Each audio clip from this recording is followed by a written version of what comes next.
श्री क्षेत्र आदमापूर इथल्या संत बाळूमामांच्या दर्शनासाठी दिवसेंदिवस भाविकांची संख्या वाढतीये। या पार्श्वभूमीवर जिल्हाधिकारी विजय राठोड, प्रांताधिकारी हरेश सूळ, तहसीलदार अर्चना पाटील यांनी मंदिर आणि परिसराची पाहणी केली। देवस्थान समितीकडून भाविकांना दिल्या जाणाऱ्या सुविधांचा जिल्हाधिकाऱ्यांनी आढावा घेतला।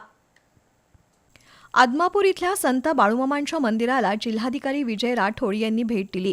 वाहतूक व्यवस्था, पार्किंग, सुरक्षा यंत्रणा, स्वच्छता, पिण्याच्या पाण्याची सुविधा तसंच भाविकांसाठी पुरवल्या जाणाऱ्या सोयी सुविधांची त्यांनी पाहणी केली। दर्शन प्रक्रिया सुरळीत पार पडावी यासाठी समन्वय ठेवून काम करण्याच्या सूचना जिल्हाधिकाऱ्यांनी दिल्या। दर्शन रांगा, वाहन तळ, सुरक्षा व्यवस्था तसंच पायाभूत सुविधा निर्माण करणं आवश्यक आहे। त्यासाठी दीर्घकालीन उपाययोजना करण्याची सूचना जिल्हाधिकाऱ्यांनी केली। देवस्थान समितीचे मानद अध्यक्ष धैर्यशील राजे भोसले आणि कार्याध्यक्ष पुंडलिक होसमनी यांनी जिल्हाधिकाऱ्यांचं स्वागत केलं।